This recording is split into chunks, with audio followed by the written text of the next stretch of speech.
તો થોડીક વાર એનો જવાબ આવ્યો કે બોમ્બ કા જમાના હે ઉડા દો સાલે કો. અને ફોન તો હું એમાં ફોન નવો હોય એપલનો અને સારી જગ્યાએ હગાઈ થઈ ગઈ હોય અને સામે વાળી બૈરી નવરી હોય.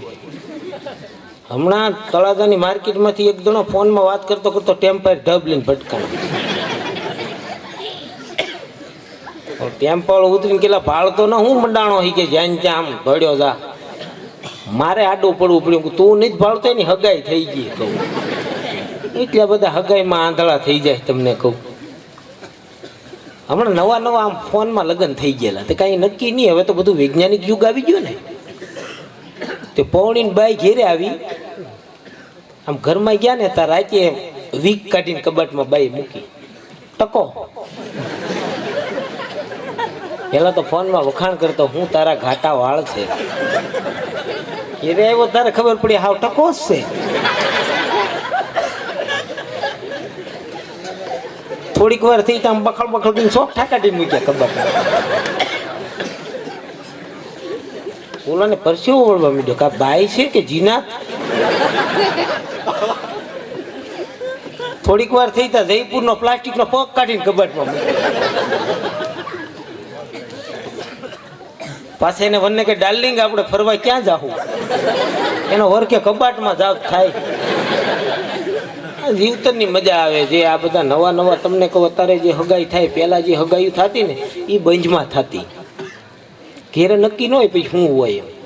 ઘણાને ઘેરે માતાજીઓ જેવી બાયું હોય, ઘણાને ઘેરે ડાકણીઓ જેવી હોય. હમણાં એક જણો લોહી લુહાણ રોડે પીડ્યો હતો. અમે બધા હારો આવેલા રઘુ બાપુને કહું આને તેડો આને ઘર ભેગો કરીએ કહું. થોડો કંટા તો કરતો તે અમે બે ઊંચો કર્યો કે હાલ ઘેરે લઈ જાય. મને કે વધારે ભંગવા લાગે. ત્યાંથી ભાંગીને ત્યાં પીડ્યો હતો. હું પહેલી વાર મારી જિંદગીમાં મને આમ મજા આવે ચોખ્ખું કહેવાની. અને હું પહેલી વાર જિંદગીમાં છોકરી જોવાઈ ગયો. અને અમુક કામ જિંદગીમાં જે પહેલા કઠણાઈના થઈ જાય છે આખી જિંદગી યાદ રહી. પહેલી વાર છોકરી જોવાઈ ગયો ને એટલે આમ હતો કાળો ડીબા પણ પોંચ સાબુ નવો નીકળેલો સુગંધિત.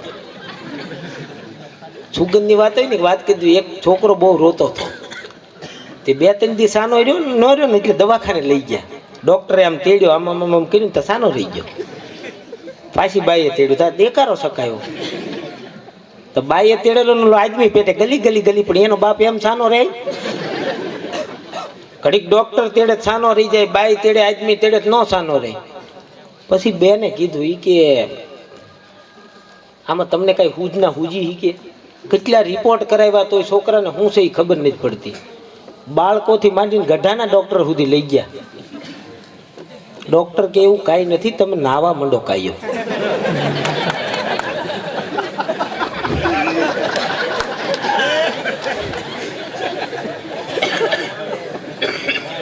આ બગલની વાસી માંગવું નાખે. હમણાં એક જણો ઘેરે પંખો ટાંગતો હતો. તા તો પડ્યો તા તો એની વોવે તરત 108 બોલાવી. ઘા કરી આવી માલપા નાખ્યો. અડધેક પગ્યા ને તા ઊભો છો. બાઈ રોવા મળી કે અરે રે મને એમ થયું કે તમને એટક આવી ગયો છે. એની બહુ કે પાછી ભાઈ એવું કઈ નહીં. તક તો શોટ લાગ્યો તો કે એવું કઈ નહીં. તો કે મારી બગલ હું ગઈ ગઈ હતી. હવે કેવા શરીરના સોખા છે તમને.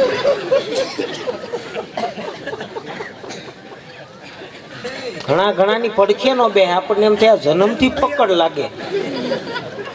તે પોંચ આવું ઓલા સોરી પોંચ પાવડર સોપડીને છોકરી જોવાઈ ગયો. ત્યાં બધા મારા બહુ વખાણ કરી ગયા છે. થોડો કરપ કાબડો કેમ કે ઓલો ઉનાળામાં ગયો હતો ને ત્યાં રગેડા ઉતરે હોય ને તો ભેર બહુ બોદાર કરીને આવ્યો એવો લાગતો હતો. જો આવું મને ગમે. પણ આ જો લગ્ન પહેલા આ તમે કર્યું હોત તો સારી જગ્યાએ હોત. જોરદાર તાળીઓથી વધારવાના. બધાએ મારા વખાણ કર્યા. ઈ કે ભાઈ બહુ સારો મુરીચ્યો છે, તમને વાતો કરવા મોકલ્યા છોકરીને મને. તમે બેઠા ઘણી વાર સુધી વાતો કરી. મને કે ક્યાં સુધી ભણ્યા? હું રોંડા સુધી. બધી વાતો કરી મને શરમ બહુ લાગે. પેલા બહુ શરમાતો હું. તો એ મને બધું પૂછ્યા કરી મને કે શેણાના લોટમાંથી શું થાય ઘડીક તો મેં વિચાર કર્યો હું આ લગ્ન કરીને મારી પાસે રંધાવશે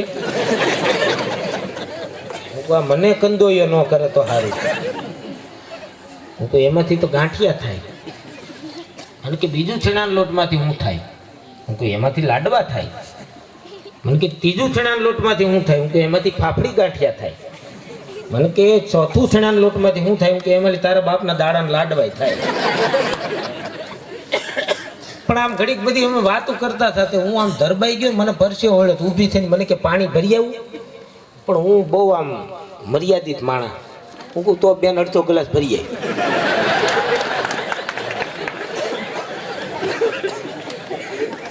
મને કે તો ભાઈ ઘેરે જઈને પી લેજે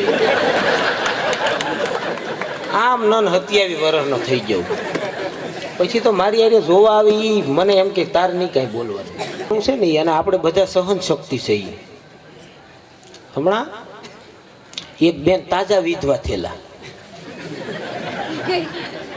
પછી તો વિધવા સંમેલન છું એક તાજા વિધવા થયેલા બેનને કીધું કે તમે 2 વાક્ય બોલો તે હાથમાં માઇક લઈને બેન કહે કે આ મંડળમાં ભરવાની મારી વર્ષોથી ઈચ્છા હતી જે તમારા ભાઈએ હમણાં પૂરી કરી અને હું માતાજીને પ્રાર્થના કરું કે આ વિધવા મંડળની ઉત્તરોત્તર પ્રગતિ થાય આ હું સંડાસ બાથરૂમની ગ્રાન્ટ છે તાળી દેવા સીધા પણ જિંદગીમાં જ્યાં નજર નાખો ને ત્યાં મજા આવે તમને હમણાં ગામમાં બધા કાંઈક ને કાંઈક પાળતા થાય અમારે નીતિનના ગામમાં એક દાદાએ કાશબો પાળ્યો મને બોલાવ્યો હતો હું જો હું કહું હું દાદા પાળ્યો મને કે ભાઈ ભગી આ કાશબો પાળ્યો મેં હું કહું તમને ખબર કાશબો કેટલા વર્ષ જીવે મને કે નહીં હું કહું 1.5 વર્ષ જીવે તમે 1.5 વર્ષ જીવશો મને કે કાશબા હાટું જીવવું જોઈએ ને બીજા હાટું જીવે તમને કહું બધા હમણાં એક ગામે નક્કી કર્યું કે બધાને મીંદડા પાળવા જેનો મીંદડો વજનદાર થાય એને 50,000 રૂપિયા ઇનામ પછી તો આખા ગામે મીંદડા પાડ્યા પછી ગામ ભેગું છું અને મીંદડા બધા લાવ્યા પહેલા આપણે અહીંથી શરૂઆત કરી નીતિનનો મીંદડો ફેસબુકમાં બહુ મોટું ખાતું છે આનું અને હવે તો હગાઈવાળા બહેનોય ફેસબુકમાં જોઈ જવે આ શું છે એમ માણા કેટલી રાસ લીલો કાનુડો નથી ને પેલો મીંદડો આ નીતિનનો મૂક્યો તા તો પંચાયત કે વાહ 8 કિલોનો મીંદડો વાહ લઈ લ્યો સાઈડમાં મીંદડો સાઈડમાં લઈ લીધો બીજો મીંદડો રઘુ બાપુનો મૂક્યો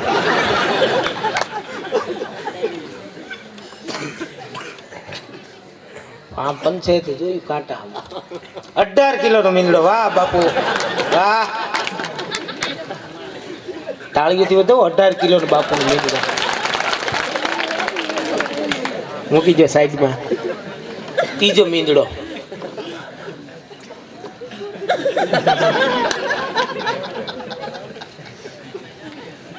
તારું તો પહેલા જ નામ લેવું હતું તું પતલો રહ્યો ને હળવો મીંદડો હોય અમારા રાધેશ્યામ બાપુનો મીંદડો બધા હલી ગયા આમ જોઈને કે વાહ બાપુ 2 કિલોનો મીંદડો વાહ બધાના સાઈડમાં મીંદડા કરતા ગયા પછી મીંદડો ધર્મનો મૂક્યો તમો અમારે સાઉન્ડ વાળો તેના સાઉન્ડનો અવાજ આવો છે મીંદડો તો વજનદાર હોય ને ભાઈ મીંદડો મૂકે 26 કિલોનો મીંદડો વાહ ધર્મેશભાઈ હું ખવડાવો એ કે કાંઈ નહીં પેટીમાં રાખીએ કાંઈ બાપ પછી સાંભળ્યા પછી મારો વારો આવ્યો મીંદડો મેં મૂક્યો ને તો નંબરિયા બહાર નીકળી ગયા બહાર નંબર વાળા પંચાયતે જોયું વાહ 35 કિલોનો મીંદડો આપણો 35 કિલોનો 35 કિલોનો મીંદડો હોય નહીં કે આને પૂછો હું ખવડાવ્યું બાપુ નીતિન સંજય બધા મને પૂછવા આવ્યા મને કે ભાઈ ભગીતે હું ખવડાવ્યું મીંદડા કઈ 35 કિલોના હોય હું કોઈ નહીં કયો ને તક નહીં હું કોઈ મીંદડો નહોતો તો કે તો હું કોઈ દીપડો હતો. 2 મહિના ભૂખ્યો રાખ્યો, મીંદડો કરી દીધો એને. પણ પ્રેમ વિન પામે નહીં, ભલે હુનર કરે હજાર. ઈ કવિ પ્રીતમ પ્રેમ વિના મળે નહીં. નંદકુમાર ઘણી બધી ટૂંકા વૈશમાં હું આવ્યા જ કરી, કારણ કે મારું કામ જ આવું છે. ન હોય ને કોઈ દી નહીં કાપી નાખ્યું તરબૂચ મેં. ભૂત હતું કહી દીધું મેં, કીધું ને ભાઈ ભૂતનું. ભૂત મેલ પેલ નહોતું નીકળ્યું જમીન બમીન માગી.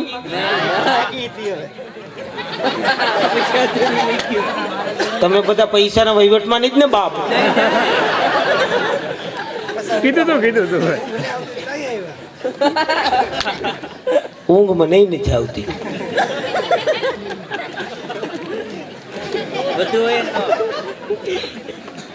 પેલા જેના લગ્ન થયા હોય ને એને ઊંઘ ન આવતી, બીજા કઠણાઈના લગ્ન થયા હોય એને ઊંઘ ન આવતી. અને હવે તો નરેન્દ્રભાઈની દયાથી ઘેરે ઘેરે સંડાસ પેલા બનાવી નાખ્યા, પછી નાન્યા જ તે આપણને.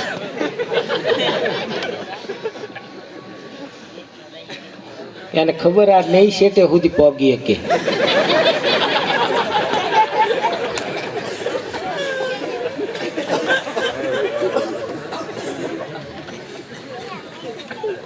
આ ગ્રાન્ટની વાત કરી ને હમણાં એક જણો ગયો, ઈ કે મારે લોન લેવી છે. ઈ કે લોન ને શું કરવું? ઈ કે મારે ઘરની ઘાણી કરવી, સિંગ પીલવાની ઘાણી.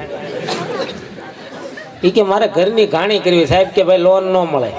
ઈ કે કેમ? કે હપ્તા નો ભર્યો તમારી ઘાણી થાય ને ભાઈ. પણ અરવર બદલે તરવર બદલે સરવર બદલે શાખા, અને બુઢાપાના કેશ બદલે ત્યાં લખણ ન જાય લાખા. વધારે સમય નહીં લેતા આપણે આનંદ કરવાનો છે. સારી લોક સાહિત્યની વાતો કરશું અને બધા અથાગ પ્રયત્ન કરશું કે તમને મજા આવે. પણ તમે કંઈક ઉડાડ્યો ભાઈ. આ લોકો નાળે ઊભા રહે ને,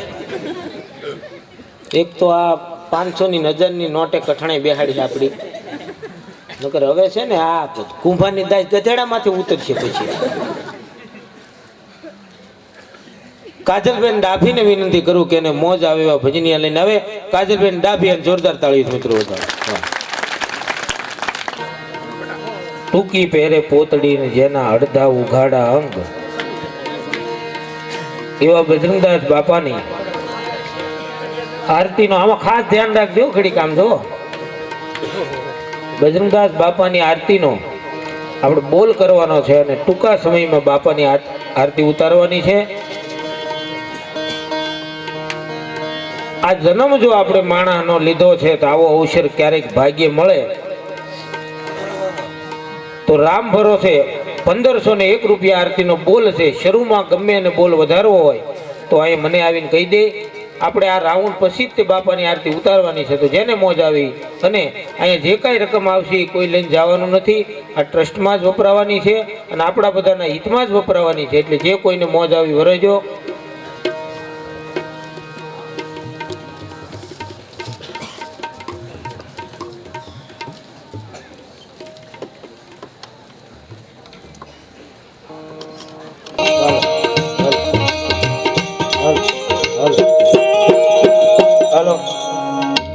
ચામુંડા ભરોસે 2525 રૂપિયા બજરંગદાસ બાપાની આરતીના. વાહ.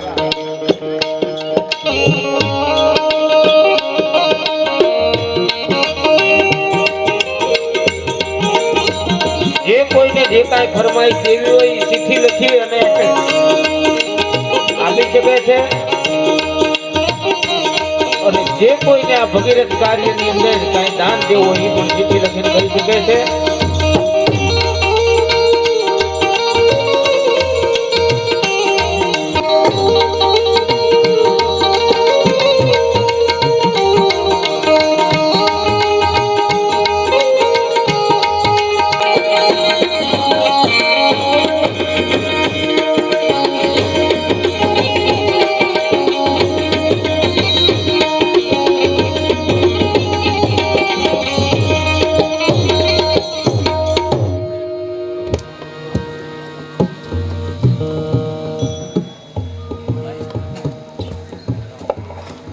કુળદેવી ખોડિયારમાં ભરોસે 3000 રૂપિયા બજરંગદાસ બાપાની આરતીમાં.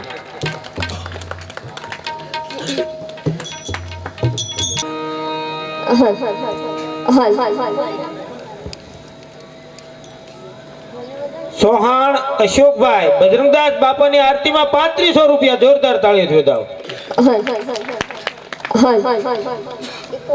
છે કોઈની ઈચ્છા? તમ તારે પાર્ટનર થઈ જજો.